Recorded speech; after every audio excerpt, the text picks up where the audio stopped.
We spend a lot of time researching, clicking around the internet for articles, blog posts, etc. on race and poverty and other just kind of like random stuff. All work All related. work related, All for work sure. Yeah. related, but there was that one with the baby polar bear.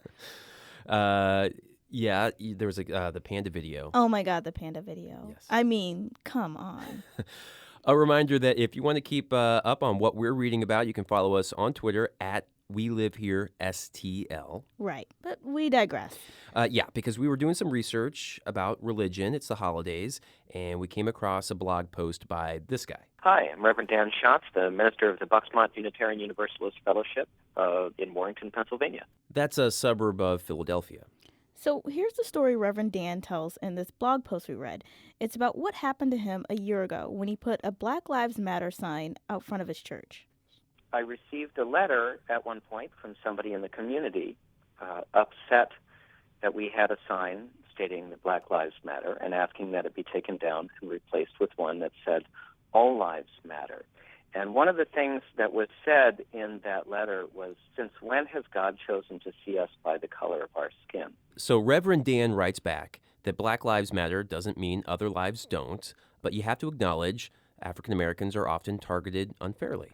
Many people, particularly people who have white privilege, like myself, kind of wanted to think that all of this was behind us and that we didn't have to worry about racism anymore. After all, Barack Obama is president, and many, many things have changed. But we had to confront realities that were profoundly uncomfortable. But, I keep coming back to the message of love. It's that simple message that is in so many religions. It's in the Christian religion when you're talking about love your neighbors as yourselves. It's in the teachings of Rabbi Hillel in his statement of the Golden Rule. Don't do to others what's hateful to you. It's in the Buddhist teaching of loving kindness. I think that the most powerful motivator in this is that message of love. And love calls us to truly walk with people. And it doesn't demand perfection, but it does demand presence, and it demands we show up. On this episode, thoughts from religious leaders who do show up and talk about race with their congregations.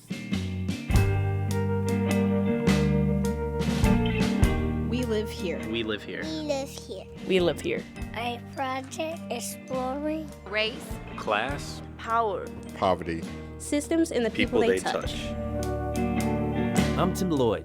And I'm Camille Stanley. And from St. Louis Public Radio, this is We Live Here.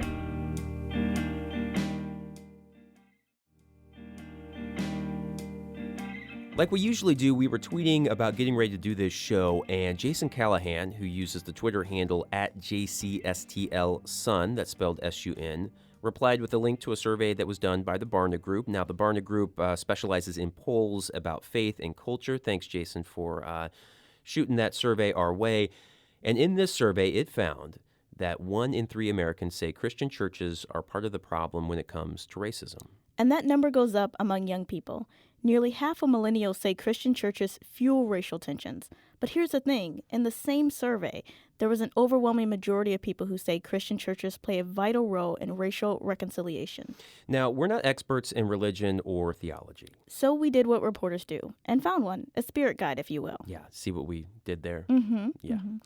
Leah Gunning Francis is Associate Dean of Contextual Education at Eden Theological Seminary in St. Louis. She recently wrote a book about faith leaders who joined the activist movement after Michael Brown's death in Ferguson. And she is one of a handful of ministers who came into our studios recently to talk about the intersection of race and religion. Out of the gate, we asked Leah the guiding question for this episode. What is it about faith, about places of faith, that make these type of conversations so important? The place of faith is supposed to be the place of sanctuary, the place of refuge, the place of wholeness, the place of healing. And so where better place than to talk about one of the prevailing issues that has just deeply dehumanized so many for so long and denied a sense of full humanity and wholeness and healing. Because if we recall, racial bias against African Americans is inscribed in the U.S. Constitution. That was sort of the foundational bedrock of what it means to be Black and partially human in the United States of America. And that's sort of played out in a variety of ways ever since then. And so I like to take this back to not just being a political issue, but a theological issue. Because whenever somebody says that any group of people is only 3/5 of a human being, they are also saying that that person is not fully created in the image of God. And so for me, in talking about it in churches, I always bring it back to what it means to be created in the image of God and what it means for all people to be understood to be created in the image of God. A lot of people who perpetuate racism are also consider themselves good Christians.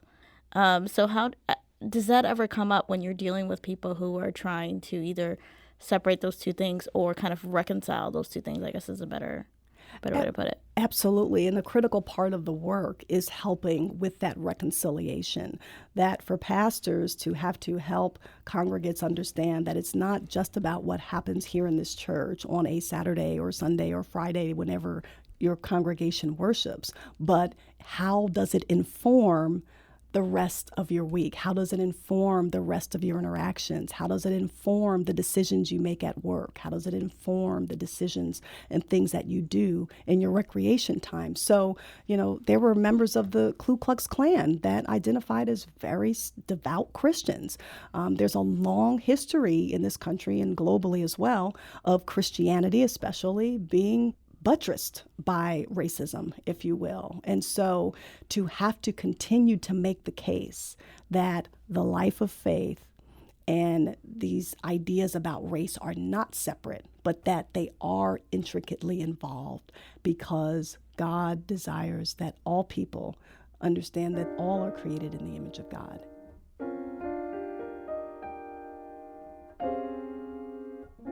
It would be negligent to not discuss things that are obvious. That's Askia Hamid. And I'm the resident imam at Masjid Al Mu'minun here in St. Louis. What do conversations about race look like in your congregation? You would hear the same concerns that you would hear in general in the African American community. The thing is that we have to weigh it by the Quran, for us, our demeanor and spirit in which we deal with it. One of the references that is often used is that oppression is worse than slaughter. And this is something that you would hear in the international world too, when it's perceived, the realities that they face that can be seen as oppressive, and that it is worse than slaughter, this particular quote from the Quran. Well, I have one here I can read later, a verse that brings the balance to that not let others' wrongs to you cause you to do wrong in excess. So the Muslim is responsible to not bring about injustice and hardship on others that are innocent as you seeking to seek justice for yourself. So these things help keep a balance. We should note here that we asked Imam Hamid to recite for us a passage from the Quran that he felt supported his thoughts on race. You can hear that as well as what other pastors told us at our website, stlpublicradio.org. We'll also be tweeting about it from our handle. That's at WeLiveHereSTL. Ooh, good promotion. I do what I can. All right. So like our spirit guide, Leah, Imam Hamid is African American, and so are many of the people in his congregation. This is notable because the religion he practices is actually one of the more racially diverse in the U.S. Whites, blacks, and Asians each make up a quarter or more of the nation's Muslim population. That's according to the Pew Research Center. But Imam Hamid says, like other areas of society, people worship where they feel comfortable, and segregation creeps into churches and mosques. Nevertheless, he says the Quran places a high value on diversity. I'm using my words, but it's a reference in the Quran that Almighty God made us into nations and tribes, that we may learn to know more about each other, is knowledge in all of these cultures and experiences. So learning more about each other helps to expand all of our horizon.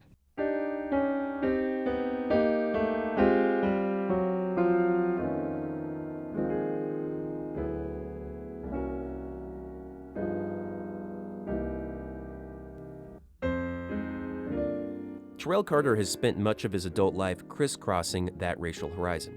As a former cop, he's written about what it means to be a black police officer patrolling the streets of St. Louis, and he talks openly about the racism he faced at times from fellow officers. Terrell is also a man of faith. These days, he's the first black pastor at the mostly white Webster Groves Baptist Church. He says race can be an issue no matter who is doing the talking or listening. When my girlfriend, now wife, when we were dating and I was, seeking opportunities to serve in churches, she would go with me, and my grandmother would go as well. My sweet black grandmother would go almost like as a buffer. So there is some... Grandma can smooth out any awkward moments. There you go. Because she's white, right? My wife is white, yes. Yeah, right. Okay. And so I remember specifically going to one church, speaking in lieu of a call, and my grandmother, so in black churches, in general churches, when a person comes to speak, if they're a visitor or they're doing it in lieu of a call, then they have like a recessional line where everyone gets to come shake their hands, all those things. And when it was time for the recessional line, my grandmother stood first. I have a 2-year-old son from a prior marriage that I have custody of. I've raised him. I've had custody of him since he was 2. So my wife has been in his life since he was, 2 years old. So my grandmother, my son, my girlfriend, and then me. And people would walk up and they would shake my grandmother's hands. They would shake my son's hand, tell him how cute he was. They would look at my wife, not touch her at all, and then come to me. It took 2 people doing that, and I told my family, okay, we're leaving right now, because if they are comfortable doing this to you in front of me, there's no telling what else is going to happen, just in general. And my point of bringing that story up is that these questions about race are not just in white churches, are in black churches as well. So your original question was, is it a challenge? Yes. I think that whether you're serving in a white church, context, black context, Hispanic, Korean, whatever, these are things that all congregations have to deal with. Some of us are able to deal with them a little more smoothly, while some of us are not.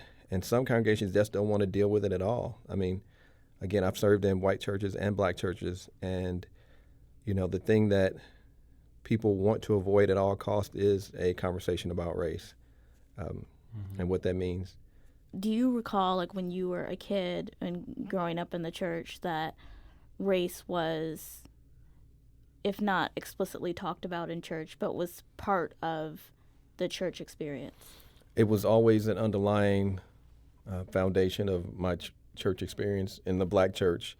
It was just understood that white people did not like or respect black people. I say that, and one of my grandfathers was the pastor of a church for 23 years, and I grew up in that church. He did not trust white people. My other grandfather, neither one of my grandfathers trusted white people. They came from a different generation where they were called boy, where they were treated very disrespectfully, and that colored their life experiences. Now, as we've gotten older, as one of those grandfathers has passed, but the other one, as he's gotten older, as his family has changed, his family makeup has changed because multiple, relatives have married outside of their race, and he's had a chance to be in relationship with their spouses. His outlook has changed some. He still, though, does have some of the roots of separation about him. But from a child, my grandfather, the one who served as a pastor, long-term pastor at one church, he talked about, about how we couldn't trust white people, how, the Bible was used to hold black people down, those kinds of things.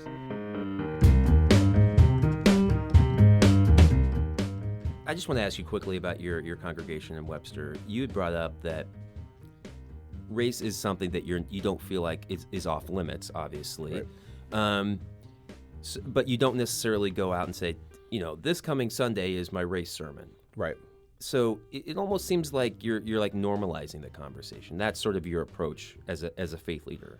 So for me, the normalization is we treat people the way God wants us to treat them, regardless of race or gender or anything else. The grace that God has shown each of us individually, we are obligated to show to everyone else as well.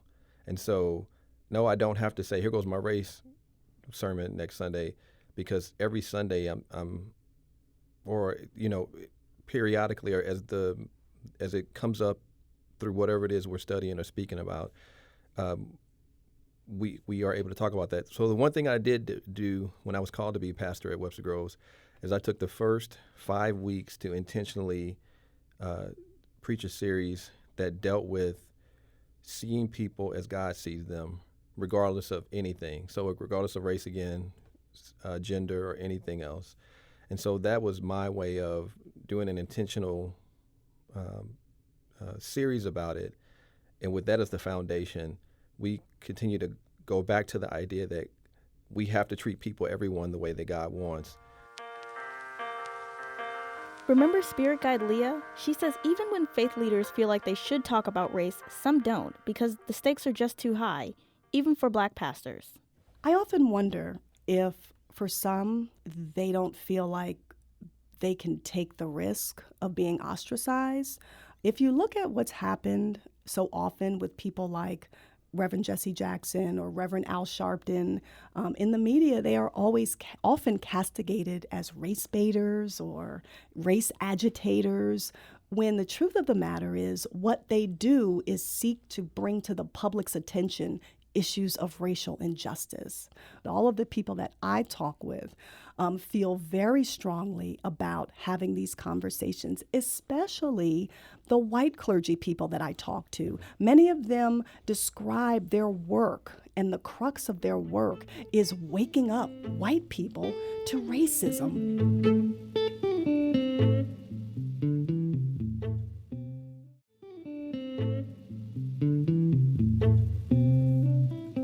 Maharat Rory Picker-Niece, a female Jewish member of the clergy, says she also found herself wanting to wake up people in the pews. So last year, shortly after Michael Brown's death, she decided to use her own pulpit. Tell me about when you tried to bring up race in Temple. I always think that part of my role being in the clergy and when I was working in a congregation was always to try to talk about whatever was going on in the world. I just don't think that our faith is about reading old texts, but it has to be about what we're living today. I would get up on the pulpit, and I would say these are the issues of our time. And some people really loved that I gave voice to it, and some people really didn't like it. And the people who didn't like it largely stood silent or complained to the rabbi that I worked with or complained to other people. Can you tell us a little bit about your congregation, who they are?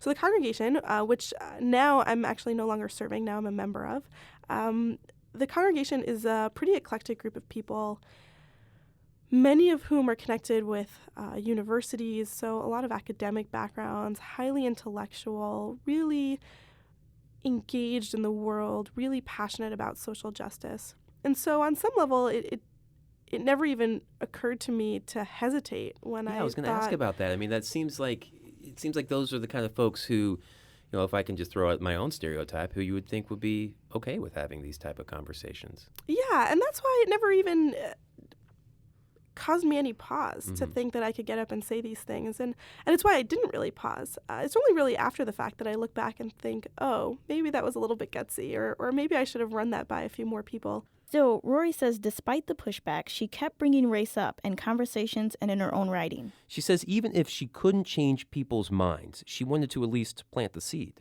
We're told over and over in the Torah to love the stranger because we were the stranger.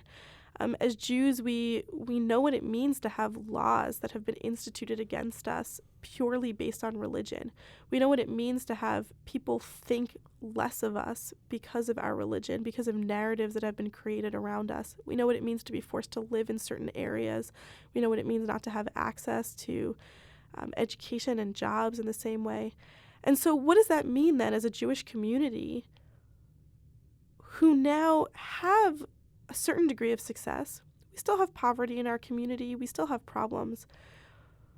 What does it mean as a community to have another community say to us, we are being systematically oppressed? How do we as a Jewish community say, no, you're making that up? How do we not say, I've heard that story before and I know that that story can exist. I know that it could be true. It's hard for us because it never happened to us in America, and so we want to think that America is not capable of it. But we know what it means to have a society that's established around privileging a group of people over another.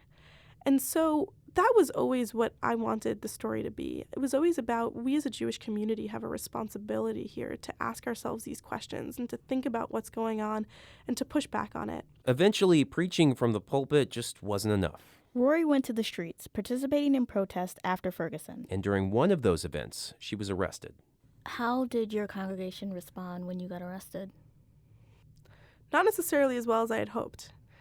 Within the congregation itself, maybe some division around it. I think partially because of how the conversations about race were starting to become difficult for people. And partially also because it's scary for people to think that your clergy could just go around getting arrested for anything without you knowing about it. And so that was really, I think, more of the concern started to really be, how do we make sure that this wasn't, my new thing wasn't going to be to just go out and get myself arrested all of the time.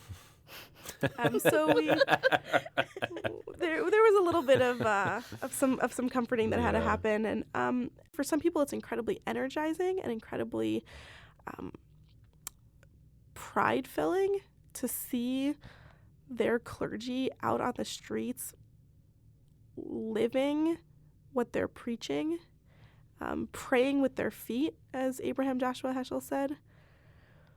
But for others, it's incredibly scary because who knows what I could have said and what I could have done next.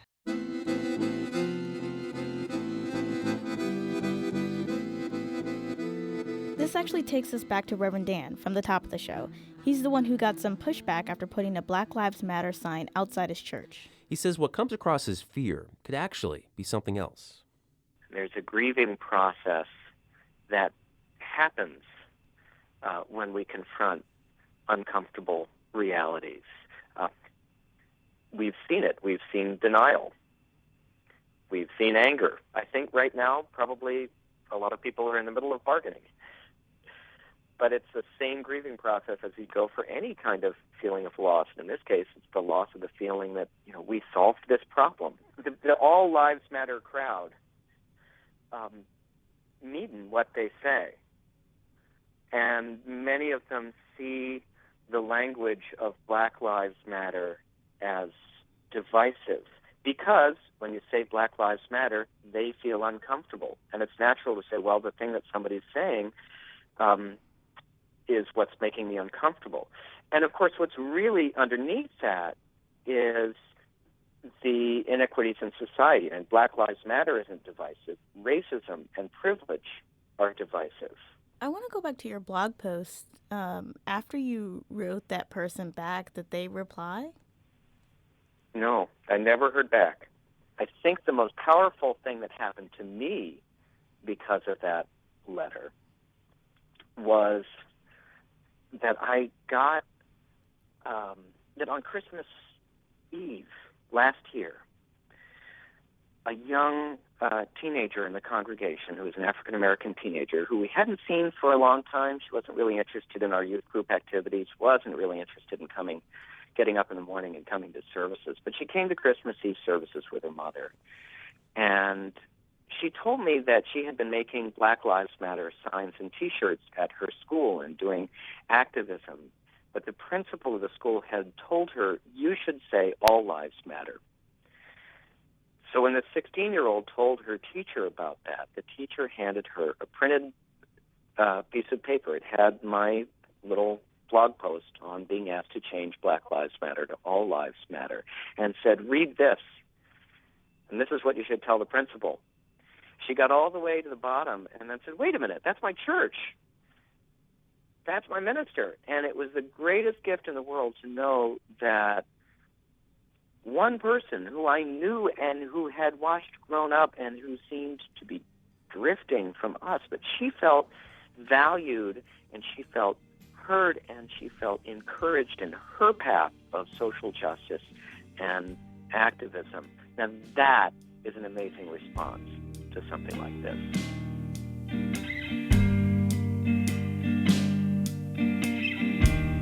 We need to make a programming note that you can think of this show as the end of season 1 of We Live Here. And I gotta say, when we got started, we didn't know that this was gonna last for longer than a year, that there would be we'd be saying things like the end of season 1, which implies there will be more than this, and there will be, right? There will be. A lot more. Yeah, we're excited. So we've got a lot of good stuff planned for next year, but that also means that Tim and I need to take a couple weeks off to do some reporting. Right. We'll be back in late February with a whole new season of We Live Here.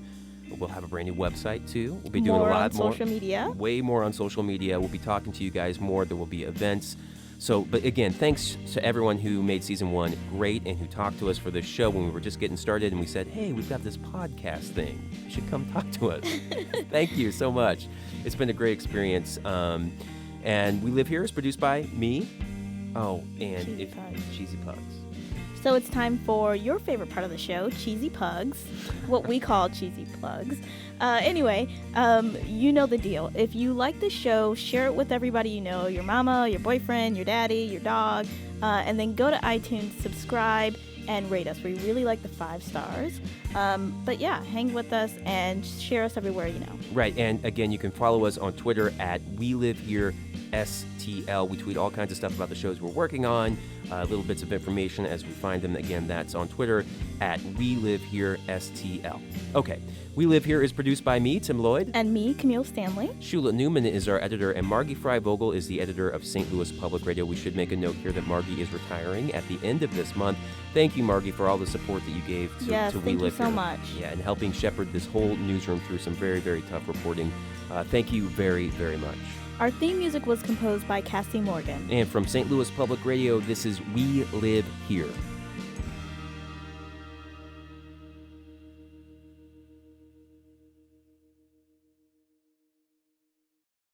Support for this podcast comes from the Corporation for Public Broadcasting.